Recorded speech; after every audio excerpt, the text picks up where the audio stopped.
Good morning everyone. बच्चों, आज हम एक नई कहानी पढ़ेंगे। यह कहानी एक परिवार की कहानी है जिसमें आपसी प्रेम को दर्शाया गया है। तो आज हम पढ़ते हैं चैप्टर नंबर 11, आपसी प्रेम। इसमें एक चूहा और चूहिया की कहानी है। तो चलिए हम कहानी को पढ़ते हैं और उससे मिलने वाली शिक्षा के बारे में भी जानते हैं।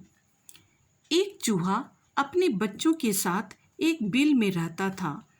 चूहा और चूहिया बच्चों को बिल में छोड़कर एक दिन खाना लेने बाहर गए। एक दिन चूहा और चूहिया अपने छोटे छोटे बच्चों को बिल में अकेला छोड़कर बाहर खाना लेने के लिए जाते हैं। जब चूहा रोटी का टुकड़ा लेकर बिल की ओर लौट रहा था तो एक बिल्ली ने उसे रोका। यहाँ आप देख सकते हैं चित्र में, जब चूहा हाथ में रोटी का टुकड़ा लेकर वापस बिल में लौट रहा था तभी एक बिल्ली उनका रास्ता रोक लेती है और वह चूहे को खाना चाहती है। चूहा बिल्ली से बोला, बिल्ली मौसी, मेरे बच्चे बिल में भूखे हैं, मैं उन्हें खाना देकर फौरन लौट आऊँगा, तब मुझे खाकर आप अपनी भूख मिटा लेना। जब बिल्ली चूहे को खाना चाहती है तब चूहा कहता है कि आप मुझे अपने बिल में जाने दीजिए, मैं अपने बच्चों को खाना खिलाकर जल्दी ही वापस आ जाऊंगा, तब आप मुझे खाकर अपना भूख मिटा लीजिएगा। बिल्ली को चूहे की बात पर दया आ जाती है। बिल्ली ने दया करके उसे छोड़ दिया। कुछ ही देर में चूहिया भी वहां आ पहुंची। जैसे ही बिल्ली ने चूहे को दया करके छोड़ दिया, ठीक थोड़ी ही देर के बाद चूहिया भी उसी रास्ते से अपने घर को वापस लौट रही थी। बिल्ली ने उसका भी रास्ता रोका। चूहिया गिड़गिड़ा कर बोली, बिल्ली रानी, मेरे छोटे छोटे बच्चे भूख से तड़प रहे हैं।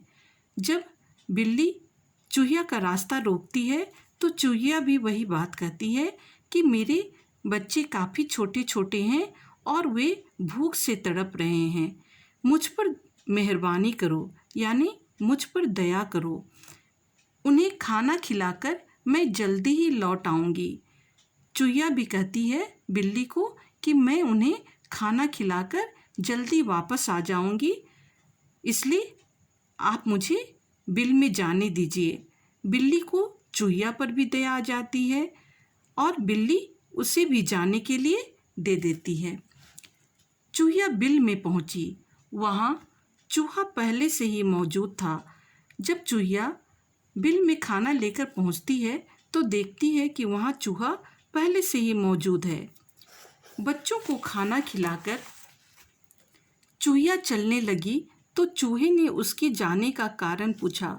जब चूहिया अपने बच्चों को खाना खिलाकर वापस जाने लगती है तब चूहा उससे फौरन लौटने का कारण पूछता है। चूहिया ने सारी बात कह सुनाई। चूहा बोला, मेरे साथ भी यही घटना घटी है। तब चूहिया अपने साथ हुई घटना के बारे में चूहे को बताती है। तब चूहा कहता है कि मेरे साथ भी बिल्कुल यही घटना घटी है। फिर वह चूहिया से कहता है, अच्छा तुम यहीं रहो, बच्चे माँ के बिना नहीं रह सकेंगे, मैं ही बिल्ली के पास जाता हूँ। चूहा चूहिया को कहता है कि बच्चों को अपनी माँ की ज़्यादा ज़रूरत पड़ती है, इसलिए तुम अपने बच्चों के पास ही रुको और मैं ही बिल्ली के पास उसका शिकार बनने के लिए चला जाता हूँ। पर चूहिया इस बात के लिए राजी ना हुई। जैसे ही चूहिया यह बात सुनती है कि चूहा बिल्ली के पास उसका शिकार बनने के लिए जाना चाहता है तो उसे यह बात सहन नहीं हुई। उसने कहा, आप बच्चों के साथ रहें, आपके बिना बच्चे अनाथ हो जाएंगे, मैं बिल्ली के पास चली जाती हूँ। चूहिया कहती है कि आप बच्चों के पिता हैं और बच्चों को अपने पिता की ज़्यादा ज़रूरत पड़ती है, इसलिए आप ही अपने बच्चों के पास रुकें, क्योंकि आपके बिना बच्चे अनाथ हो जाएंगे। अंत में चूहे और चूहिया दोनों ने बिल्ली के पास जाने का निश्चय किया। जब चूहा और चूहिया दोनों एक दूसरे के बिना अधूरा महसूस करने लगे, तो उन दोनों ने निश्चय किया कि वे दोनों ही उस बिल्ली का शिकार बनने के लिए चले जाते हैं। पर इसके लिए बच्चे तैयार ना हुए।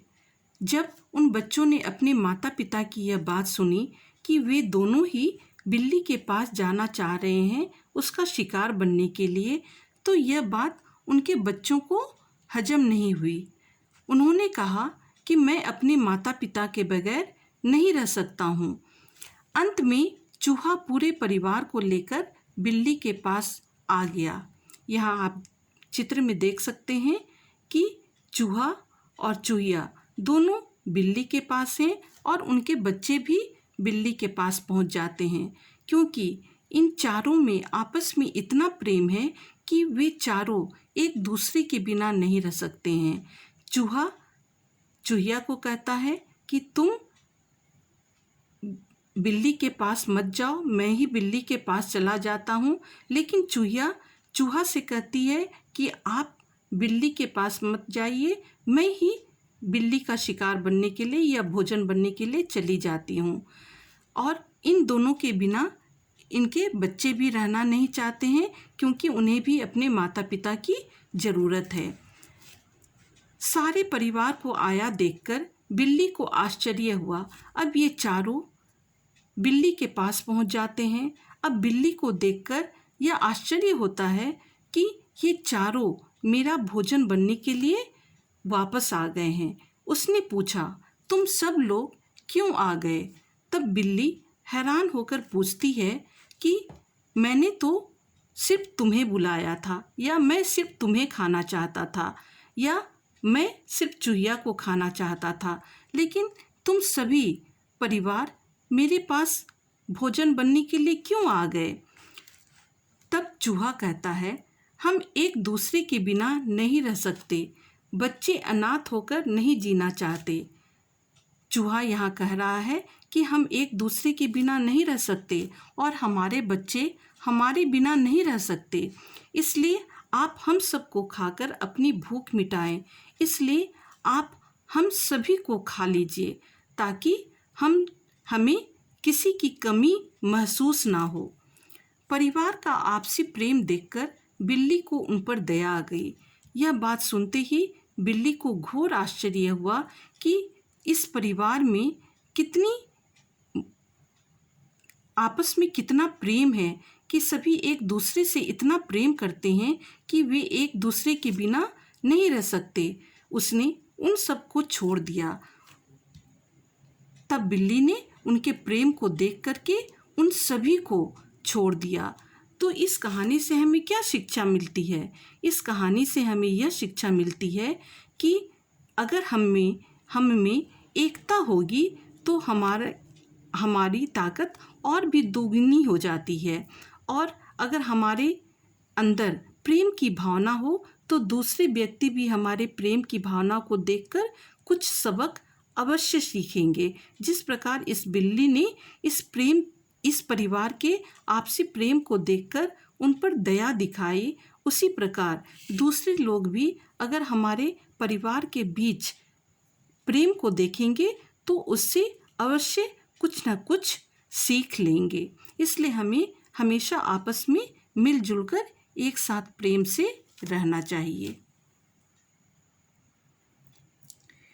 इस कहानी में मैंने कुछ कठिन शब्दों को चुना है, जैसे बिल, टुकड़ा, फौरन, गिड़गिड़ाकर, मेहरबानी, मौजूद, निश्चय, आश्चर्य, परिवार, तड़प, चूहिया, रास्ता, आपसी, प्रेम और अनाथ।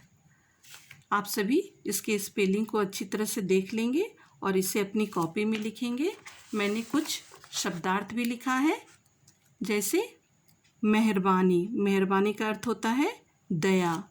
निश्चय, निश्चय का अर्थ है तय, या इरादा। आश्चर्य, आश्चर्य का अर्थ है अचंभा। फौरन, फौरन का अर्थ होता है जल्दी। गिड़गिड़ाना, डरते हुए कुछ कहना या सहमते हुए कुछ कहना। अनाथ, जिसका कोई सहारा ना हो। बिल, जंतुओं द्वारा जमीन खोदकर रहने के लिए बनाया हुआ स्थान, यानी जानवर अपने छोटे छोटे जानवर अपने रहने के लिए जमीन के अंदर एक छोटा सा छेद बनाकर उसमें होल बनाकर उसमें रहते हैं। तो इस प्रकार से ये शब्दार्थ आप याद कर लेंगे और इसे भी अपनी क्लास वर्क कॉपी में लिख लेंगे और कल हम कुछ अभ्यास करेंगे। तो आज के लिए इतना ही। Thank you.